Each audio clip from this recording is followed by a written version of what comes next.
अल्हम्दुलिल्लाहि Kaffa व सलामुन अला इबादिहिल्लज़ीना इस्तफ़ा अम्मा बअद फ़क़द क़ाल अल्लाहु तआला फ़ी कलामिहिल मजीद अऊज़ु बिल्लाहि मिनश शैतानिर रजीम जाअल हक़्क़ु व ज़हक़ल बातिल इन्नल बातिला काना ज़हूक़ा रब्बि इश्रह ली सदरी व यस्सिर ली अमरी वहलुल उक़दतम मिन लिसानी यफ़क़हू क़ौली रब्बी ज़िदनी इल्मा अल्लाहुम्मा रब्बी ज़िदनी इल्मा सुब्हानक ला इल्म लना इल्ला मा अल्लमतना इन्नका अंतल अलीमुल हकीम। हर किस्म की हम्द व सना, बड़ाई व बुजुर्गी ज़ुल अर्शिल मजीद वल अज़ीम के लिए लायक और सज़ावार है, जो इस कायनात और कायनात कुल का मुरब्बी व पालनहार है। बादहू ला कहा करोड़हा दरूदो सलाम हो अल्लाह के तमाम नबी व रसूल पर, खुसूसियत के साथ अल्लाह के आखिरी नबी मदनी करीम जनाब मुहम्मदुर रसूलुल्लाह सल्लल्लाहु अलैहि वसल्लम पर। हज़रात गिरामी, जिस मौजू के तहत मुझे गुफ्तगू करने का मौका मिला है वो मौजू है फ़तह मक्का। अल्हम्दुलिल्लाह, जिस अजीम तारीख़ को हर साल हम और आप तज़किरे के ज़रिए से याद करते हैं, अपने असलाफ़ की क़ुरबानियों की याद को ताज़ा करते हैं। और हज़रात, जब जंग की बात आती है, गज़वे की बात आती है, तो हमारे और आपके जहन में ये सवाल पैदा होता है कि मुसलमानों ने जंग क्यों की हैं। याद रखना, नाहक मुसलमानों ने जंग नहीं की हैं। चाहे वो ग़ज़वे बद्र हो, ग़ज़वे उहुद हो, ग़ज़वे खंदक हो, या इसी तरीके से जंग मौता हो, जितनी जंगें मुसलमानों ने लड़ी हैं, उन जंगों के पीछे ज़रूर कुछ अजीम मकासिद थे और असबाब थे। ग़ज़वे बद्र को आपने अल्लाह के नबी जनाब मुहम्मदुर रसूलुल्लाह सल्लल्लाहु अलैहि वसल्लम की जब मक्की ज़िंदगी को बिल्कुल अजीरन बना दिया, मक्का वालों ने आपके ज़िंदगी को बिल्कुल तंग कर दिया, सरजमीन मक्का को कुशादगी के बावजूद मुसलमानों पर सिमट गई, उसको सिकोड़ दिया गया। तब अल्लाह के नबी ने मक्का को छोड़ा, मदीना आए। यहां आने के बाद एक नई जिंदगी की आपने तश्कील दी, जिंदगी जीने का एक नया तरीका, नया ढंग, नया उसलूब अपनाया। वहां जितने भी कबाइल थे सबसे आपने कंप्रोमाइज किया, कहा देखो मदीना मेरा भी शहर है, तुम्हारा भी शहर है, हम दोनों मिलकर के यहाँ के माहौल को बेहतर बनाएंगे। और अल्हम्दुलिल्लाह तमाम कबाइल एक दूसरे की कोऑपरेट करते थे, एक दूसरे की हिमायत करते थे, एक दूसरे की दिफा करते थे। लेकिन ये कुरैश के लोग, मुशरिकीन मक्का, मक्के में रहते हुए भी मदीने के मुसलमानों को चैन से जीने नहीं देना चाहते थे, धमकियां देते थे, खुतूत के जरिए से, कासिदों के जरिए से। हालात इतनी बदतर हो गई थी मदीने के अंदर मुसलमानों के लिए कि बेचारे उनकी सुबह शाम हथियारों के साये में हुआ करते थे। अंदरूनी तौर पर भी, बैरूनी तौर पर भी मुसलमान मुकम्मल तौर से खतरात में घिर चुके थे। अल्लाह के नबी के पास बास सहाबा किराम पहरे दिया करते थे। अल्लाह ने आसमान से वही नाजिल की, वल्लाहु यासिमुका मिनन्नास, मेरे पैगंबर आपकी हिफाजत के लिए आपका रब काफी है, आपकी हिफाजत करेगा अल्लाह। यह आयत करीमा नाजिल होने के बाद अल्लाह के नबी ने तमाम के तमाम सहाबा को, तमाम पहरेदारों को कहा कि अब आप जाकर के अपने अपने घरों पर सो जाएं, अल्लाह ने मेरी हिफाजत की जिम्मेदारी ले ली है, वो मेरी हिफाजत करेगा। तो इतनी परेशानियों के बाद, धमकियों भरे खुतूत मिलने के बाद, अभी भी मुसलमान खामोश बैठे थे, जवाब नहीं दे रहे थे। आसमान से जब वही नाजिल हो गई कि अब आप उनसे बदला ले सकते हैं, तब अल्लाह के नबी जनाब मुहम्मदुर रसूलुल्लाह सल्लल्लाहु अलैहि वसल्लम ने गज़वे की तैयारी की, गज़वे बद्र के लिए खुद तैयार हुए और सहाबा किराम को तैयार किया। यही हाल ग़ज़वे मक्का के मौके पर भी हुआ।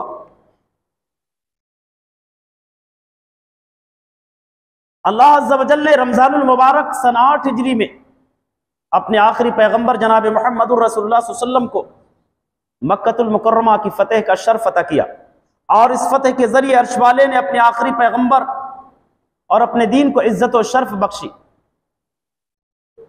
जिस फतेह से रब्बुल आलमीन ने अर्ज़ मुक़द्दसा को दुश्मनों के गलीज हाथों से पाक और साफ किया, और जिस फतेह के बाद अल्हम्दुलिल्लाह कुफ़ार और मुशरिकीन बड़ी तेजी से इस्लाम में दाखिल होने लगे, जिसके पीछे भी ग़ज़वे बद्र की तरह से कुछ असबाब थे। अब ग़ज़वे मक्का के सबब को जानना है तो मजीद हमें और आपको थोड़ा और पीछे जाना होगा। सन 6 हिजरी ज़िक़ादा सन 6 हिजरी के उस सुलह को याद करना होगा, उस मुआहिदे को याद करना होगा जो हुदैबिया के मकाम पर कुरैश और मुसलमानों के दरमियान तय पाए। अल्लाह के नबी जनाब मुहम्मदुर रसूलुल्लाह सल्लल्लाहु अलैहि वसल्लम तकरीबन 1400 सहाबा किराम को उम्रे की गरज से लेकर के मदीना से निकले, मक्का का आपने रुख किया। मक्के वालों ने हुदैबिया के मकाम पर आप और आपके रफ़का को रोक दिया, कहा नहीं, मक्के में दाखिल नहीं होने देंगे। बड़ी मन्नत व समाजत के बावजूद भी, बड़ी सिफारिशों के बावजूद भी वो इस बात के लिए तैयार नहीं हुए कि मदीना के मुसलमान उम्रा कर सके या मक्के में दाखिल हो सके। उन्होंने अपने आमिर, अपने नुमाइंदे सुहेल बिन आमर को भेजा मुसालिहत के लिए। हालात मुफाहमत की बात तक पहुंची कि सुलह कर लेते। सुलह की नौबत आई, उसमें कुछ शराइत, कुछ हुदूद कायम किए गए, कुछ दफात लगाए गए। उन्हीं दफात में से एक दफा यह था, देखो इस साल तो उम्रा नहीं करने देंगे, इस साल वापस चले जाओ। दूसरे साल आएंगे, मक्के में सिर्फ 3 दिन रहेंगे, इससे ज्यादा नहीं रहेंगे। और याद रखना, तलवार बेम्यान नहीं रखना, तलवार को बंद तलवार ही के साथ रखना है, आना है। मजीद एक और उसमें शर्त नाफिज किया कि इस मुआहिदे में जो लोग चाहें कुरैश के साथ हो जाएं, और जो मुसलमानों के साथ होना चाहते हैं उनके साथ में हो जाएं। एक और उन्हीं दफात में से एक दफा एक शर्त यह भी लगाया गया कि 10 साल तक जंग बंद रहेगा। एक और दफा उन्होंने लगाया, शर्त नाफिज किया कि कुरैश का कोई आदमी मुसलमान बन करके मदीना जाता तो मक्के को वापस लौटा दिया जाएगा, लेकिन मदीना का कोई मुसलमान अगर मक्का में आता तो वापस नहीं करेंगे। तमाम की तमाम दफात, तमाम की तमाम शराइत अल्लाह के नबी जनाब मुहम्मदुर रसूलुल्लाह सल्लल्लाहु अलैहि वसल्लम ने खुशी खुशी तस्लीम किया।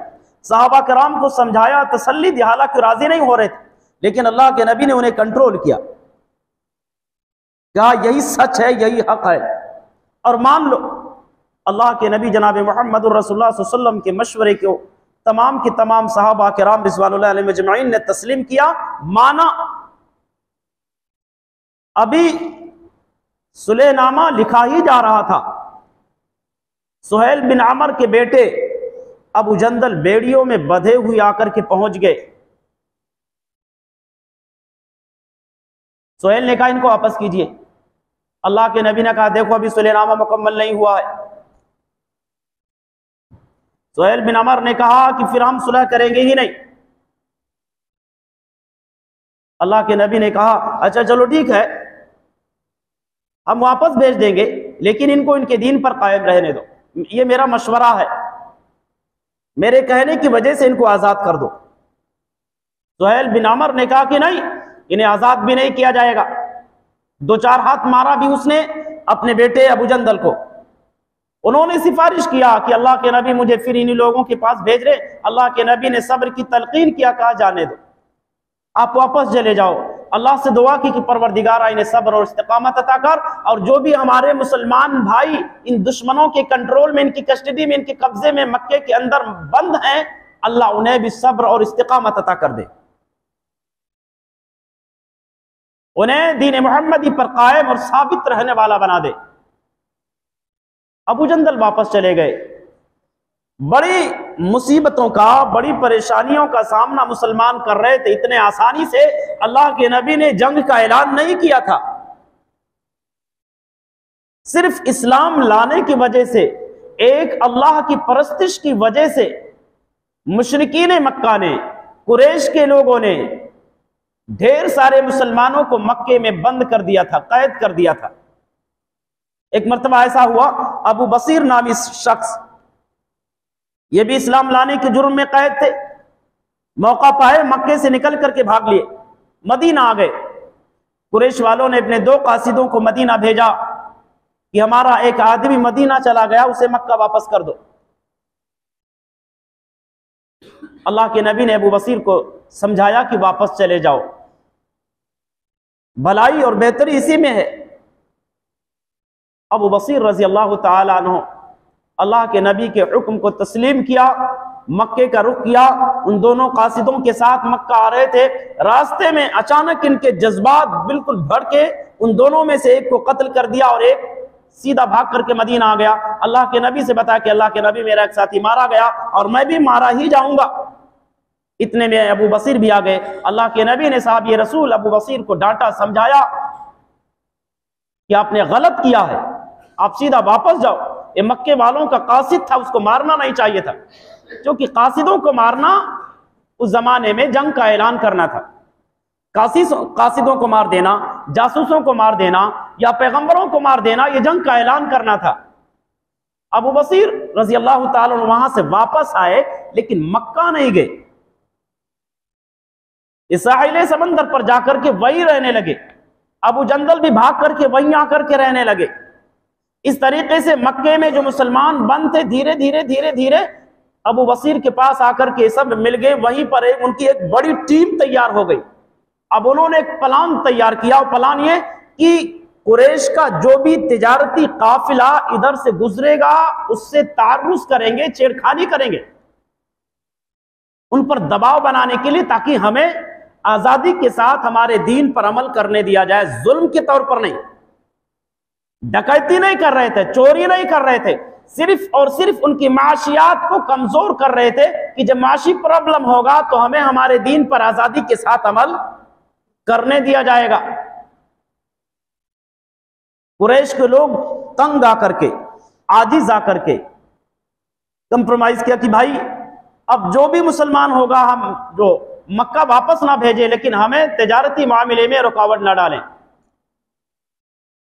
तो इसी मुआहिदे में जो सन 6 हिजरी में हुदैबिया के मौके पर मुआहिदा हुआ था कुरैश और मुसलमानों के दरमियान, उनमें से एक मुआहिदा यह था कि जो शख्स चाहे मुसलमानों के साथ शामिल हो जाए और जो लोग चाहे वो कुरैश के साथ शामिल हो जाए। चुनांचे जजीरतुल अरब के 2 मशहूर कबीले,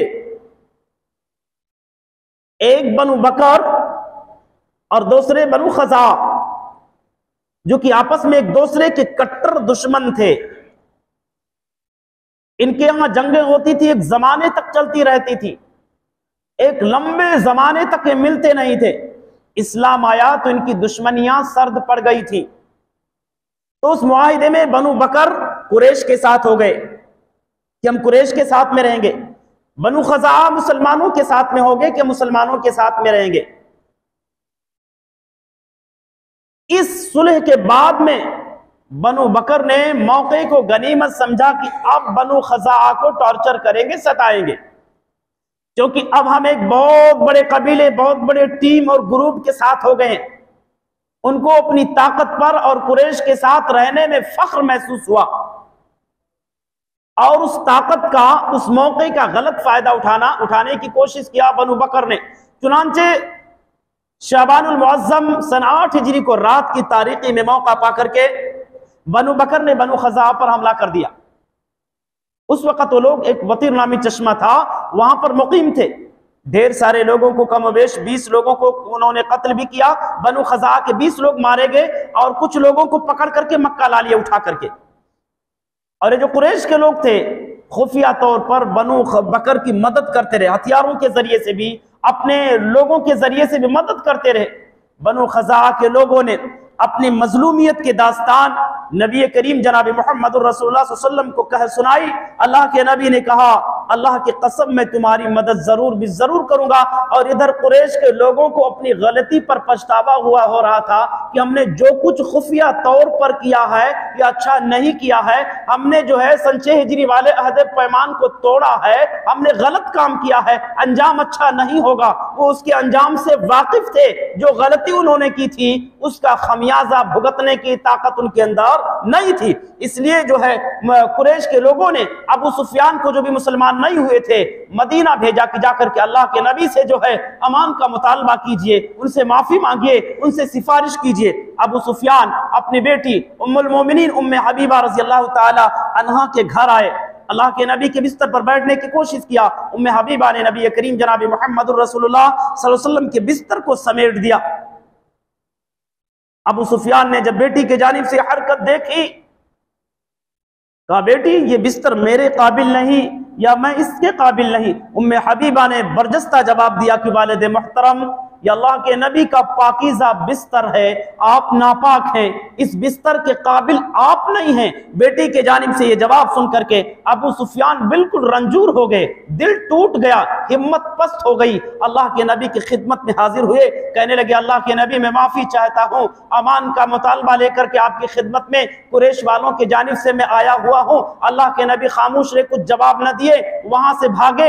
हजरत अबू बकर की खिदमत में हाजिर हुए, अबू बकर से भी सिफारिश का मुतालबा किया, अबू बकर ने इनकार कर दिया। उमर बिन खत्ताब के पास आए, उमर बिन खत्ताब रज़ी अल्लाह ताला अन्हु ने भी डांट डपट करके भगा दिया कि मैं भी नबी से सिफारिश नहीं कर सकता। हजरत अली के पास आए, हजरत अली ने कहा मैं भी नबी के पास तो सिफारिश के लिए नहीं जा सकता, लेकिन मैं एक सुझाव देता हूँ, एक मशवरा देता हूँ, बनफ से नफीस तुम जो है आमतुन्नास में जाकर के, लोगों में जाकर के अमान का ऐलान करके और मक्का वापस चले जाओ। अबू सुफियान बजाते खुद जाकर के ऐलान किया, मक्के की गलियों में अमान का ऐलान करके मक्का वापस चले गए। इधर अल्लाह के नबी ने जंग की तैयारी शुरू कर दी। सहाबा किराम से कहा जंग के लिए तैयारी शुरू कर दो। अतराफे मदीना में जो मुसलमान जो बसे हुए थे उनको भी जंग की तैयारी के लिए कहा और इस खबर को पोशीदा रखा, जंग की तैयारी करनी है, जंग करना कहाँ है किसी को खबर नहीं है, हमला किस पर करना है। अल्लाह के नबी ने इस राज को छिपा करके रखा, अल्लाह से दुआ भी की, बारे इलाहा इस खबर को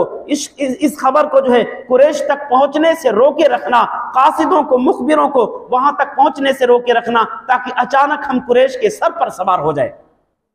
मजीद जो है राजदारी के लिए अल्लाह के नबी ने बतन इज़म की तरफ, जो मदीनतुर रसूल से गालिबन 36 मील की दूरी पर वाक़ था, अल्लाह के नबी ने बतन इज़म की तरफ जो है सहाबी रसूल अबू कतादा को रवाना किया, ताकि लोगों की दिमाग इस तरफ डाइवर्ट हो जाए, लोग ये समझने लगे कि अल्लाह के नबी का इरादा, हमले का जो प्लान अल्लाह के नबी ने किया है, जंग का जो है ऐलान किया अल्लाह के नबी ने, शायद बतन इज़म की तरफ जो है किसी वादी पर आप हमला करेंगे। लोगों की दिमाग को कन्वर्ट करने के लिए, डाइवर्ट करने के लिए आपने हजरत अबू कतादा को दूसरी तरफ रवाना कर दिया। इधर एक दिल दहलाने वाला वाक़या रुनुमा हुआ। सहाबी रसूल जो कि बदरी सहाबी हैं, हजरत हातिब बिन अबी बल्ता रज़ी अल्लाह ताला अन्हु ने थोड़ी एक गुस्ताखी कर डाली। उन्होंने एक खत लिखा, उस खत के जरिए से मक्के वालों को खबर भेजी कि अल्लाह के नबी जनाब मुहम्मदुर रसूलुल्लाह सल्लल्लाहु अलैहि वसल्लम अनकरीब मक्के पर हमला करने वाले हैं, लिहाजा अपनी बचाव का सामान तैयार कर लो। और इस खत को कुरैश वालों तक पहुंचाने के लिए एक औरत को मुआवजा दे करके तैयार कर लिया। आसमान से वही नाजिल हो गई, मेरे पैगंबर ये आपका राज फाश होने वाला है। अल्लाह ने अपने नबी को सब कुछ बता दिया। अल्लाह के नबी ने उस औरत को रोकने के लिए, उस खत को छीनने के लिए हजरत अली बिन अबी तालिब रज़ी अल्लाह ताला अन्हु, मिक़दाद इब्न असवद रज़ी अल्लाह ताला अन्हु, ज़ुबैर बिन अल-अव्वाम रज़ी अल्लाह ताला अन्हु, अबू मुर्सद अल-गनवी रज़ी अल्लाह ताला अन्हु को रवाना किया कि रौज़े खाख पर जाओ, एक मकाम है, वहाँ एक हौदज नशीन औरत मिलेगी, उसके पास एक खत है, उस खत को लेकर के वापस आ जाओ। ये चारों सहाबी गए, वहाँ औरत मिली, इन्होंने कहा तुम्हारे पास जो खत है वो वापस कर दो। उसने बहानाबाजी किया, इन्होंने सख्ती किया कि अगर खत नहीं निकालोगी तो हम जबरदस्ती छीन लेंगे। उसने अपने जूड़े को खोला, खत निकाला, हजरत अली के हवाले किया, बड़ी अमानत के साथ, दयानत के साथ अली बिन अबी तालिब रज़ी अल्लाह ताला खत को लिया, अल्लाह के नबी की खिदमत में ला करके पेश कर दिया। अल्लाह के नबी ने जब खत देखा, हजरत हातिब रज़ी अल्लाह ताला से पूछा, हातिब तुमने ये कारनामा अंजाम क्यों दिया? हजरत हातिब बिन अबी बल्ता रजी अल्लाह ताला अन्हु ने कहा, अल्लाह के नबी, मेरी फैमिली के लोग मक्के में हैं, वहां पर मेरी कोई रिश्तेदारी नहीं, कोई कराबतदारी नहीं। मैंने चाहा कि अगर खत के जरिए से मैं मक्के वालों पर एहसान कर दूंगा तो वो लोग मेरे बच्चों की, मेरी फैमिली की हिफाजत करेंगे। सिर्फ हिफाजत के लिए अल्लाह के नबी की मेरा एहसान उन पर रहेगा तो बदले में मेरी फैमिली की हिफाजत करेंगे वो लोग। बाकी मैंने ये काम ना तो इस्लाम से इर्तिदाद की बुनियाद पर किया है और ना ही ये काम मैंने कुफ्र से रजामंदी की वजह से किया है। हज़रत उमर बिन खत्ताब रजी अल्लाह ताला सुनकर के बहुत बरहम हुए, नाराज हुए, कहने लगे इन्होंने अल्लाह और उसके नबी के साथ खयानत की, अल्लाह के नबी इजाजत दी दीजिए इनका गर्दन में जो है उड़ा दूं। अल्लाह के नबी ने कहा, उमर ये बदरी सहाबा हैं और आपको मालूम होना चाहिए कि मेरे जो भी बदरी सहाबा हैं रब्बुल आलमीन ने उनकी मग़फ़िरत का ऐलान कर दिया है। रब्बुल आलमीन ने मेरे बदरी सहाबा की तरफ झांक करके देखा और कहा, आज के बाद से तुम जो भी करना चाहो कर गुजरो, कोई भी अमल तुमको जन्नत में जाने से रोक नहीं सकता, तुम्हारा कोई भी अमल जन्नत में जाने से रुकावट नहीं बन सकता, माने नहीं होगा। उमर बिन खत्ताब रजी अल्लाह ताला अन्हु ने जब नबी मुकर्रम जनाब मुहम्मदुर रसूलुल्लाह सल्लल्लाहु अलैहि वसल्लम की ये जुमले सुने तो नरम हो गए। चुनांचे अल्लाह के नबी जनाब मुहम्मदुर रसूलुल्लाह सल्लल्लाहु अलैहि वसल्लम 10 रमजानुल मुबारक सन 8 हिजरी को गालिबन 10,000 सहाबा किराम रिजवानुल्लाहि अलैहिम अजमईन को लेकर के मदीना से निकल करके मक्का का रुख किया। आप सल्लल्लाहु अलैहि वसल्लम जब आप मकाम जहफा में पहुंचे, आप सल्लल्लाहु अलैहि वसल्लम के चचा हजरत अब्बास रजी अल्लाह ताला अन्हु मिले, अपनी पूरी फैमिली के साथ मुसलमान होकर के हिजरत करते हुए आ रहे थे। मजीद आपने और आगे बढ़ा, वहां पर आपके चचेरे भाई मकाम अबुआ में अबू सुफियान और अब्दुल्ला बिन अबी उमैया से मुलाकात हुई। आप सल्लल्लाहु अलैहि वसल्लम ने इन दोनों लोगों से बड़ी बेरुखी की। वजह यह थी बेरुखी की कि मक्के के अंदर इन्होंने नबी की शान में बड़ी गुस्ताखियां की थी, नबी और नबी के मानने वालों पर बड़ा जुल्म उठाया था। नबी करीम जनाब मोहम्मद रसूलुल्लाह सल्लल्लाहु अलैहि वसल्लम को बड़ी हकारत की नजर से देखा करते थे, आप सल्लल्लाहु अलैहि वसल्लम का मजाक उड़ाया करते थे। अल्लाह के नबी ने जब इनको देखा मक्की जिंदगी याद आ गई, इसलिए आपने अपना चेहरा हटा लिया। उम्मे सलमा ने कहा, अल्लाह के नबी ऐसा नहीं होना चाहिए कि आपके नजदीक सबसे ज्यादा बदबख्त आपके चचेरे और फुफेरे भाई ही ठहरे। हजरत अली ने अबू सुफियान को बुलाया, कहा आप बजाते खुद नबी के पास जाइए और अल्लाह के नबी से वही लफ्ज कहिए, वही सेंटेंस कहिए, वही जुमला कहिए जो बिरादरान यूसुफ ने हजरत यूसुफ अलैहिस्सलाम से कहा था। लिहाजा हजरत जो है अबू सुफियान खुद गए, अबू सुफियान खुद गए और उन्होंने कहा तल्लाहि लक़द आसरक अल्लाहु अलैना, अल्लाह की कसम अल्लाह अज़्ज़ व जल ने आपको हम तमाम पर बरतरी और फौकियत और फजीलत अता की है। लिहाजा अल्लाह के नबी हमने गलती की है, हम कसूरवार हैं, आप हमें माफ कर दे। अल्लाह के नबी ने कहा तसरीब अलैकुम यौम, आज के दिन तुम पर कोई सरजनिश नहीं, कोई डांट डपट नहीं, कोई बदला नहीं है। यग़फिरुल्लाहु लकुम, अल्लाह तुम्हें माफ फरमाए। वह हुवा अरहमुर राहिमीन, और वो सबसे ज्यादा माफ करने वाला है, सबसे ज्यादा रहम करने वाला है। अल्लाह के नबी जनाब मुहम्मदुर रसूलुल्लाह सल्लल्लाहु अलैहि वसल्लम ने अपना सफर जारी रखा। मकाम कदीद में जब आप पहुंचे तो आपने महसूस किया कि सहाबा किराम को रोजा गिरा गुजर रहा है। चुनांचे अल्लाह के नबी ने रोजा खोल दिया और सहाबा किराम को भी आपने हुक्म दिया कि आप रोजा तोड़ दो। यानी एक लंबा सफर तय करके आ रहे हैं। पैदल का सफर था, सवारी का सफर नहीं था। सवारी का जमाना नहीं था कि गाड़ी मोटर हो, कार और बस हो, हवाई जहाज हो, ये सारे इजादात नहीं हुए थे। आप बताइए कि आदमी सख्त और कड़ी धूप में पैदल रेतीली जमीनों में चलेगा, उसकी क्या हालत होगी। आज तो हमारे पास रोजा रखने के लिए मुख्तलिफ बहाने हैं। कोई बोलता मजदूरी करते हैं, कोई बोलता मेहनत का काम करते हैं, रोजा बहुत भारी जा रहा है, कोई बोलता दिल घबराने लगता, डॉक्टर ने मना कर दिया। जबकि रोजा तमाम बीमारियों का मुकम्मल इलाज है, बशर्ते कि आप खुशू और खुजू के साथ पूरे यकीन के साथ रोजा रखें, अल्लाह की रजा के लिए रोजा रखें। इंशाअल्लाह अज़ीम या आपका रोजा आपकी बीमारियों में कारगर साबित होगा। अल्लाह के नबी ने अपना सफर जारी रखा यहाँ तक कि ईशा के वक्त, करीब करीब ईशा के वक्त आप रात ज़ोहरान तक पहुंचे। वहां पर आपने खेमा डाला, पड़ाव डाल दिया। तमाम की तमाम सहाबा किराम से कहा कि हर शख्स अलग अलग आग रोशन करे। इस तरह गालिबन वहां पर 10,000 आग रोशन हुए। इधर अबू सुफियान जो भी मुसलमान नहीं हुए थे, बड़े खौफ और अंदेशे के आलम में निकले घर से। उनके साथ में हकीम बिन हिजाम और बुदैल बिन वर्का भी थे। आपस में गुफ्त जब आग देखी तो उन्होंने आपस में सरगोशियां करने शुरू कर दी कि अल्लाह अकबर, इससे पहले ना तो ऐसी आग कभी देखी थी और ना तो इतनी बड़ी लश्कर का रात की तारीकी। अंदाजा नहीं हो सका, ये सिर्फ आग को देख करके अंदाजा लगा रहे थे कि बहुत भारी लश्कर है। आपस में चेमी गोइयां शुरू कर दी कि इतनी अजीम लश्कर तो इससे पहले कभी देखी ही नहीं थी।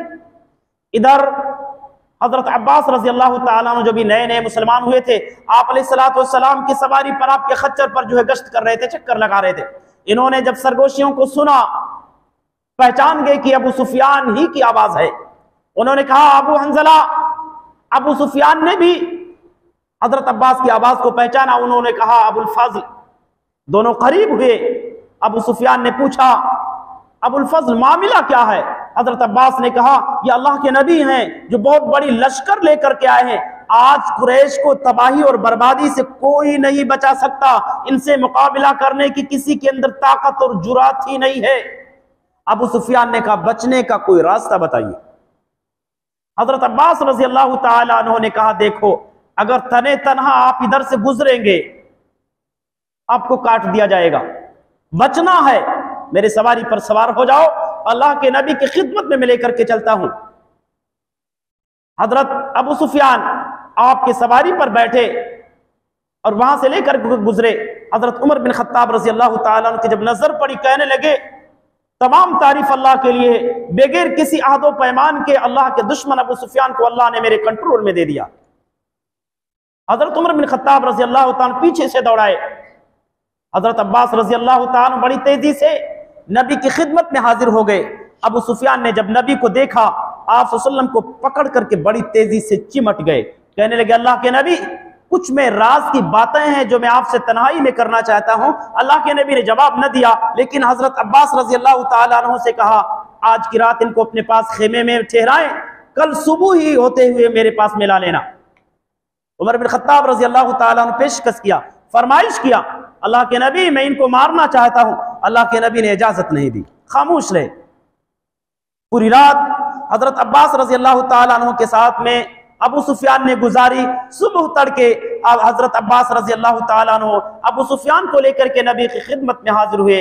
अल्लाह के नबी ने हजरत अबू सुफियान रजी अल्लाह ताला अन्हु से कहा अबू सुफियान भला बताओ कि अभी भी वक्त नहीं आया कि जान सको अल्लाह के अलावा कोई दूसरा माबूद भी है?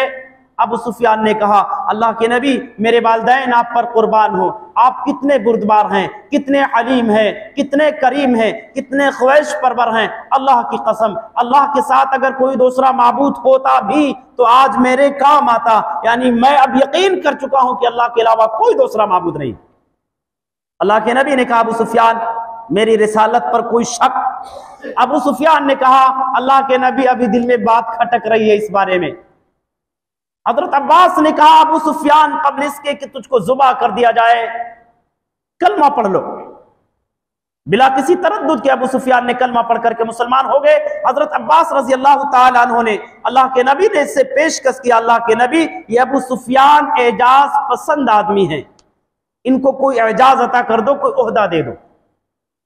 अल्लाह के नबी ने कहा मक्के में जाकर के ऐलान कर दो जो भी शख्स अबू सुफियान के घर में दाखिल हो जाए उसको माफ कर दूंगा, जो मस्जिद हराम में दाखिल हो जाए उसको माफ कर दूंगा, और जो अपने घर का दरवाजा बंद कर ले, कुंडी लगा ले, उसको भी मैं माफ कर दूंगा।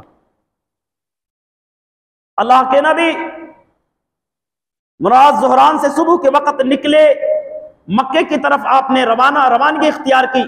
अब हजरत अब्बास से कहा अब्बास अबू सुफियान को वो पहाड़ी जो ना कहा वहां ले जाकर के आप ठहराए रखो, ताकि इस्लामी लश्कर जब वहां से गुजरे तो उसका मुशाहिदा कर सके। हजरत अब्बास रजी अल्लाह ताला पहाड़ी इलाके पर लेकर के गए, बुलंदी पर खड़े थे, वहां से जो भी काफिला गुजरता हजरत अब्बास उस काफिले की तारुफ करते, ये फला इब्ने फला है, ये फला इब्ने फला है, यहां तक कि अंसार का काफिला गुजरा जिसका परचम, जिसका अलम, जिसका झंडा हजरत साद बिन उबादा रज़ी अल्लाह तआला अन्हु के हाथ में था। साद ने जब हजरत अबू सुफियान को देखा, बरजस्ता बोल पड़े, अल यौम यौमुल मलहमा, आज बदले का दिन है, अबू सुफियान आज बदला लेंगे। तुमने खूब सताए थे मक्के में, खूब अजियतें पहुंचाए थे, बहुत मजा लिए थे मक्की जिंदगी में, अब वक्त आया है बदला लेने का। अबू सुफियान ने हजरत अब्बास से कहा, भाई पामाली का दिन तुमको मुबारक हो, अब हम तो मुसलमान बन चुके हैं। उसके बाद आप सल्लल्लाहु अलैहि वसल्लम एक दस्ते में कुछ लोगों के बीच में अंसार मुहाजिरीन के दरमियान तशरीफ लाए। चारों तरफ से लोहे की बाड़ें थी। आप सल्लल्लाहु अलैहि वसल्लम के लिए लोहे का एक बाड़ तैयार किया गया था, एक खेमा बनाया गया था लोहे का, उसी के अंदर आप सल्लल्लाहु अलैहि वसल्लम तशरीफ फरमा थे। अबू सुफियान ने जब देखा, अजीब व गरीब मंजर देखा, चारों तरफ से लोगों की भीड़, बीच में कौन है?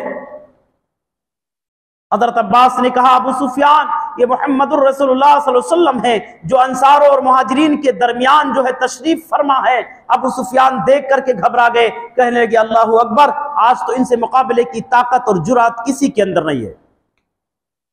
अल्लाह के नबी के करीब गए, कहने लगे, अल्लाह के नबी, मैं मुसलमान बन चुका हूं, और साद बिन उबादा तो कहते हैं कि आज पामाली का दिन है, आज बदले का दिन है, आज इंतकाम लिया जाएगा। अल्लाह के नबी ने कहा, अबू सुफियान, साद ने गलत कहा है, आज पामाली का दिन नहीं है, इंतकाम का दिन नहीं है, खाने काबा की ताजीम की जाएगी, खाने काबा के ताजीम का जो बाकी रखा जाएगा, खाने काबा को आज गिलाफ पहनाने का दिन है। साद बिन उबादा ने गलत ऐलान किया है। साद बिन उबादा जो कि अपने काफिले के परचम जो है संभाले हुए थे, अल्लाह के नबी ने साद बिन उबादा से परचम लेकर के उनके बेटे हजरत कैस बिन उबादा को सौंप दिया कि आप इस काबिल नहीं हैं। उसके बाद हजरत अबू सुफियान रजी अल्लाह ताला बड़ी तेजी से, आपको जब यकीन हो गया कि अब मैं मारा नहीं जाऊंगा, अल्लाह के नबी इंतकाम नहीं लेंगे, ये इंतकाम का दिन नहीं है बल्कि एक दूसरे पर रहम किया जाएगा, ये तरहम का दिन है, वहां से बड़ी तेजी से भागे, मक्के के अंदर आए और बर्जस्त ऐलान करना शुरू कर दिया कि लोगों, जो अबू सुफियान के घर में दाखिल हो जाएगा आज उसके लिए माफी है, जो खाने काबा में दाखिल होगा उसके लिए भी माफी है, जो अपने घर की कुंडी लगा लेगा उसके लिए भी माफी है। लोग बड़ी तेजी से ऐलान सुन करके अपने अपने घरों में और मस्जिद हराम में दाखिल होने लगे। अल्लाह के नबी जनाब मोहम्मद रसूलुल्लाह सल्लल्लाहु अलैहि वसल्लम मस्जिद आगे जब मकाम ज़ीतवा में पहुंचे, यानी मक्का के जब बिल्कुल करीब पहुंच गए, मक्के के जब सर पर आप पहुंचे, तो अल्लाह के नबी ने मैसरा के सिपह सालार खालिद बिन वलीद को बुलाया, कहा, देखो मक्के के अंदर कैसे दाखिल होंगे पता आपको? उन्होंने कहा, अल्लाह के नबी आप बताइए। अल्लाह के नबी जनाब मोहम्मद रसूलुल्लाह सल्लल्लाहु अलैहि वसल्लम ने कहा, देखो ये कदा के रास्ते से मक्के के अंदर ज़ेरी रास्ते से मक्के में घुसना है, और याद रखना जो भी सामने हायल हो जाए, जो भी बीच में हायल हो, उसे काट करके रख देना, बिला तरद्दुद आप उसे मार डालना, छोड़ना नहीं। और सफा पहाड़ी पर आकर के मुझसे मिलो। मैमना के सिपह सालार हजरत जुबैर बिन अव्वाम रजी अल्लाह ताला को बुलाया, कहने लगे, देखो आपको भी इसी रास्ते से, लेकिन मक्का के बालाई रास्ते से आपको जाना है, खालिद बिन वलीद को ज़ेरी यानी निचले रास्ते से जाना है, और आपको ऊपरी वाले रास्ते से मक्के के अंदर दाखिल होना है, और मकाम हजून में जाकर के मेरा झंडा फहरा दीजिए। और उसके बाद में ये जो पैदल सवारी थी, पैदल जो लोग थे, जो बगैर हथियार वाले जो है सिपाही थे, बगैर हथियार वाले मुसलमान थे, उनके जो क्या नाम है सिपह सालार हजरत अबू उबैदा बिन जर्राह रजी अल्लाह ताला को बुलाया और कहा, आप जो है बतने वादी की तरफ से मक्के में दाखिल, और मुझसे पहले आप वहां दाखिल हो जाए। इस तरीके से अल्लाह के नबी ने अपने लश्कर को ट्रेन किया, अपने लश्कर को जो है समझाया, उन्हें नसीहत किया। चुनांचे आप वसल्लम की नसीहत, और इधर कुरैश के लोग मकामे खंदमा में कुछ क्रिमिनल लोगों को, बदमाशों को जमा कर रखा था कि अगर हालात अच्छे रहे तो ठीक है, हालात अगर बिगड़े तो इन पर हमला कर देना। खालिद बिन वलीद रजी अल्लाह ताला अन्हु अपने लश्कर को लेकर के उसी रास्ते से गुजरे। इन औबासों ने, बदमाशों ने आप पर हमला करने की कोशिश किया। एक ही झड़प में अल्हम्दुलिल्लाह खालिद इब्न वलीद रजी अल्लाह ताला अन्हु ने कामयाबी हासिल की और दुश्मनों के तकरीबन 12 लोगों को काट डाला और जो बचे उन्होंने अपनी जान बचा करके भाग लिए। उसके बाद मक्के की गली और कूचों को रौदते हुए सफा पहाड़ी पर नबी से जाकर के आपने मुलाकात की। इधर जुबैर बिन अव्वाम रजी अल्लाह ताला अन्हु मकाम हजून में जाकर के मस्जिद फतेह के पास नबी का झंडा लहराया और एक खेमा तैयार किया, एक कुटी बनाई अल्लाह के नबी के आराम के लिए। उम्मे सलमा और हजरत मैमूना रजी अल्लाह ताला अन्हु ने जाकर के वहां पर क़याम किया। अल्लाह के नबी भी आए तो आपने जाकर के वहां आराम करने के बाद थोड़ा आगे बढ़े। आपके साथ हजरत अबू बकर सिद्दीक रजी अल्लाह ताला अन्हु भी मौजूद थे। आपस में गुफ्तगू शुरू थी। कुछ गुफ्तगू के बाद अल्लाह के नबी सूरह फतेह की तिलावत करने लगे। सूरह फतेह की तिलावत करते हुए सहाबा और अंसार और मुहाजिरीन के साथ में मस्जिद हराम में दाखिल हुए। हजर अस्वद का बोसा लिया, बैतुल्लाह का तवाफ किया। तवाफ करने के बाद मस्जिद हराम में आप जानते हैं कि उस वक्त 360 बुत रखे हुए थे। नबी के हाथ में एक लाठी थी, एक डंडा था। अल्लाह के नबी उस डंडे से बुतों को ठोकर मारते जाते, कचोके लगाते जाते और वो बुत जमीन पर मुंह के बल गिरते जाते और कुरान अजीम की आयत करीमा तिलावत करते जाते। जाअल हक व ज़हक़ल बातिल इन्नल बातिल काना ज़हूक़ा। हक आ चुका है, बातिल मिट चुका है और बातिल आया ही था बर्बाद होने के लिए। अल्लाह के नबी जनाब मोहम्मद रसूलुल्लाह सल्लल्लाहु अलैहि वसल्लम खाने काबा के तवाफ के बाद उस्मान बिन तलहा को बुलवाया, खाने काबा को खुलवाया। उसके अंदर जितनी भी मूर्तियां रखी थी सबको निकलवा करके तोड़वा दिया। दीवारों पर जो भी तस्वीरें बने थे अल्लाह के नबी ने तमाम तस्वीरों को मिटवाया। हजरत उसामा बिन जैद को बुलाया, हजरत बिलाल हबशी रजी अल्लाह ताला अन्हु को बुलाया। दोनों के साथ खाने काबा के अंदर दाखिल हुए। अंदर से कुंडी लगा लिया, 2 रकअत शुक्राने की नमाज अदा की। नमाज अदा करने के बाद खाने काबा की तमाम दीवारों के पास जा करके रब्बुल आलमीन की तौहीद की कलमात पढ़े, रब्बुल आलमीन की किबरियाई बयान की। कुछ देर के बाद खाने काबा का दरवाजा खोला, देखा कि कुरैश के लोग मस्जिद हराम में खचाखच भरे हैं, सफ दर सफ भरे हुए हैं। अल्लाह के नबी ने एक बलीग खुतबा दिया, क़वाइद इस्लाम, क़वानीन इस्लाम बयान किया और ज़माने जाहिलियत के तमाम रसूमात बद को, तमाम के तमाम रसूमात को अपने पाँव के तले रौदा, तमाम के तमाम रसूमात कबीहा का खात्मा किया। कुछ कुरैश के लोगों से मुखातब होकर के कहा, तुम्हें मालूम है तुम्हारे साथ क्या होने वाला है? तमाम लोगों ने कहा यकीनन आप करीम भाई हैं और करीम भाई के आप बेटे हैं, आपसे खैर की उम्मीद है, आपसे रहमो करम की उम्मीद है। अल्लाह के नबी ने कहा ला तसरीब अलैकुम अल-यौम इज़हबू फअंतुम तुलक़ा। आज बदला नहीं लेंगे, आज डांटेंगे नहीं, आज झड़पेंगे नहीं, आज कोई इंतकाम नहीं लिया जाएगा, कोई सरजनिश नहीं किया जाएगा। जाओ तुम सब के सब आजाद हो। अल्लाह के नबी ने उन तमाम लोगों के माफी का ऐलान किया जिन्होंने आप सल्लल्लाहु अलैहि वसल्लम को और आपके रफ़क़ा को मक्की जिंदगी में जिनके लिए जीना मुश्किल कर दिया था, मक्की सरजमीन को, मक्के के कुशादा जमीन को जिनके लिए तंग बना दिया था, नबी को जब क्या नाम है पावर मिला, नबी करीम जनाब मोहम्मद रसूलुल्लाह सल्लल्लाहु अलैहि वसल्लम को जब असरो रसूख हासिल हुआ, अल्लाह के नबी ने किसी से बदला नहीं लिया, सबको माफ कर दिया। कहा जाओ सबको माफ करते हैं, किसी से बदला नहीं लिया जाएगा। उसके बाद बैअत का सिलसिला शुरू हुआ। सबके माफी के बाद अब लोग इस्लाम में दाखिल होने लगे। इज़ा जाअ नस्रुल्लाहि वल फथ व रअयत अन्नास यदखुलून फी दीनिल्लाहि अफ़वाजा। अल्लाह रब्बुल आलमीन ने बयान किया कि लोग इस्लाम में गिरोह दर गिरोह, फौज दर फौज, जौक दर जौक दाखिल होने शुरू कर दिए, बैअत करने लगे। अल्लाह के नबी मैं भी मुसलमान होना चाहता हूँ, अल्लाह के नबी मैं भी कलमा पढ़ना चाहता हूँ। मर्दों ने भी इस्लाम कबूल किया, औरतों ने भी बैअत करने शुरू की। औरतों में वो हिंद बिन्त उतबा भी थी जो अबू सुफियान की बीवी थी, जिसने आप सल्लल्लाहु अलैहि वसल्लम के सगे चचा हजरत हमजा रज़ी अल्लाह ताला अन्हु का मुसला किया था। जब वो सामने आई बैअत के लिए, अल्लाह के नबी ने बैअत तो कर ली, लेकिन लोगों से कहा इनको साइड में कर दो, क्योंकि जब ये सामने आती हैं इनको जब मैं देखता हूं तो मेरे चचा हजरत हमजा याद आ जाते हैं। अल्लाह के नबी ने हिंद बिन्त उतबा को भी माफ कर दिया, तमाम के तमाम लोगों को माफ कर दिया। जो भी मुजरिमीन वहां मौजूद थे, जिन्होंने मुसलमानों को सताया था, जिन्होंने मुसलमानों को अजियतें पहुंचाई थी, असर और रसूख मिलने के बाद अल्लाह के नबी ने किसी से बदले का ऐलान नहीं किया। अगर चाहते आप सल्लल्लाहु अलैहि वसल्लम इशारा करते, पूरा मस्जिद हराम लोगों के दुश्मनों के सरों से भर जाता, लेकिन अल्लाह के नबी ने खुरैजी का ऐलान नहीं किया, बदले का ऐलान नहीं किया, बल्कि माफी का ऐलान किया। उसके बाद नबी करीम जनाब मुहम्मदुर रसूलुल्लाह सल्लल्लाहु अलैहि वसल्लम मक्कतुल मुकर्रमा के फतह करने के बाद दूसरे दिन सुबह चाश्त के वक्त उम्मे हानी बिनते अबी तालिब के घर गए, गुस्ल किया, फतह की नमाज 8 रकअत अदा की। नमाज से जब फारिग हुए, उम्मे हानी ने कहा, अल्लाह के नबी, मैंने अपने 2 देवर को, अपने शौहर के 2 भाइयों को अपने घर में पनाह दी है, हजरत अली इन्हें मारना चाहते हैं। अल्लाह के नबी ने कहा, जिसको उम्मे हानी ने पनाह दिया, मुहम्मदुर रसूलुल्लाह सल्लल्लाहु अलैहि वसल्लम ने भी उनको माफ कर दिया। मजीद इस नमाज के अदायगी के बाद अल्लाह के नबी जनाब मुहम्मदुर रसूलुल्लाह सल्लल्लाहु अलैहि वसल्लम उस्मान बिन तलहा रज़ी अल्लाह तआला अन्हु को बुलाए। बुलाने के बाद कहा, ये खाने काबा की चाबी ले लीजिए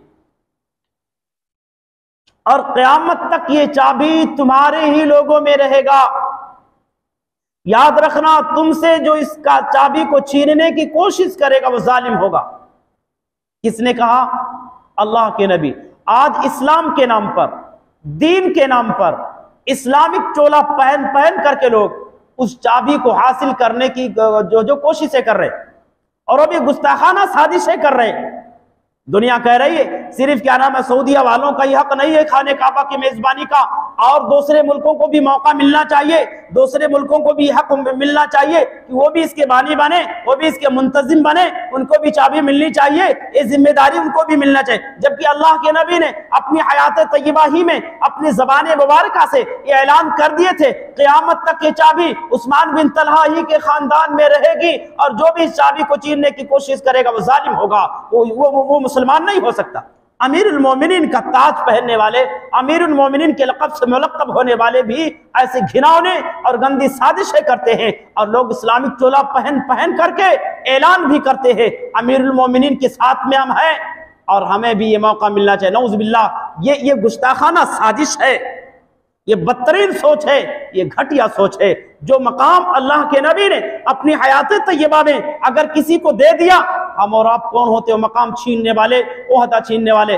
बहरहाल उसके बाद में अल्लाह के नबी जनाब मुहम्मदुर रसूलुल्लाह सल्लल्लाहु अलैहि वसल्लम सफ़ा पहाड़ी पर चढ़ करके दुआ करने लगे, रब्बुल आलमीन की किब्रियाई बयान करने लगे। इधर अंसारे मदीना को थोड़ा डाउट हुआ, खदशा हुआ, शायद अल्लाह के नबी अब मदीना वापस नहीं जाएंगे, क्योंकि ये आपका शहर है, आपके पुरखों का शहर है, आपके अजदाद का शहर है, आपके कबीले का शहर है, ये आपका मादरी वतन है, शायद अल्लाह के नबी अब हमारे दरमियान नहीं रहेंगे। अल्लाह के नबी ने अंसार के बेचैनी को देख करके, अंसार के कुर्बो बेचैनी को देख करके भांप लिया कि शायद इन्हें खदशा हो रहा है, इन्हें डाउट हो रहा है कि मैं मदीना वापस नहीं जाऊंगा।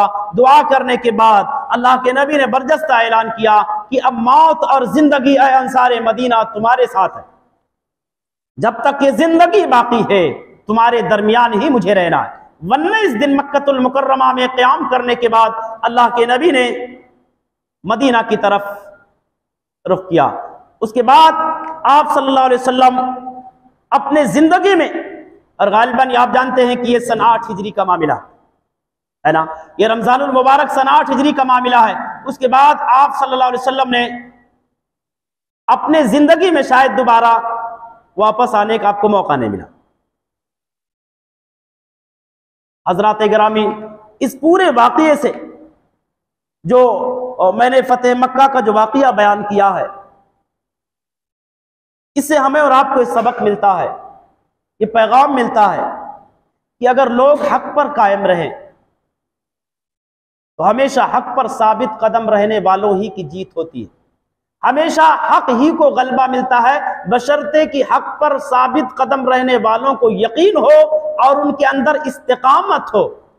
19 रोजा जो जिंदगी आपने मक्के के अंदर गुजारी, उस दरमियान आप सल्लल्लाहु अलैहि वसल्लम ने एक और कारनामा अंजाम दिया कि जवानिब मक्का में, मक्के के अतराफ में जो भी शिर्क और बुत परस्ती के अड्डे थे, जो भी बुत खाने थे, जो भी बड़े बड़े स्वा, यगूस, वद और इसी तरीके से यहूद, जो भी बड़े बड़े बुत थे मुशरिकीन मक्का के, और जो बड़े बड़े बुतखाने थे, अल्लाह के नबी ने इस 19 रोजा जिंदगी में जो है उन तमाम जो है बुतों को तोड़वाया और तमाम बुतखानों का सफाया भी करवाया।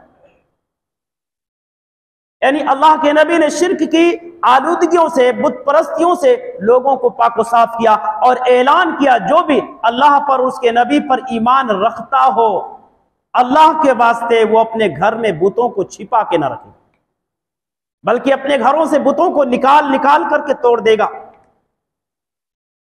हजरात गिरामी, हमें और आपको इस पूरे वाक़े से सीख मिलता है कि यकीनन हक हमेशा गालिब है और गालिब रहेगी बशर्ते कि हम हक पर कायम रहने वाले हों। हम अल्लाह से दुआ करते हैं कि बारे इलाहा हम तमाम मुसलमानों को हक पर कायम रहने वाला, हक पर चलने वाला बना, कुरान सुन्नत का पाबंद बना, कुरान सुन्नत पर अमल करने वाला बना, और जब तक इस दुनिया के अंदर जिंदा रख खालिस किताबुल्लाह सुन्नत रसूलुल्लाह सल्लल्लाहु अलैहि वसल्लम के मुताबिक जिंदा रख। और इसी तरीके से तारीखी वाक़यात को हमेशा हम तमाम मुसलमानों को सुनने और सुनाने की तौफीक अता फरमा। ऐसे तारीखी तज़किरों से हम तमाम मुसलमानों को मजलिसों को सजाने की तौफीक अता फरमा, और जब हम सब का खात्मा ईमान बिल खैर हो। आमीन तक़ब्बल या रब्बल आलमीन। अस्सलामु अलैकुम व रहमतुल्लाहि व बरकातुहू।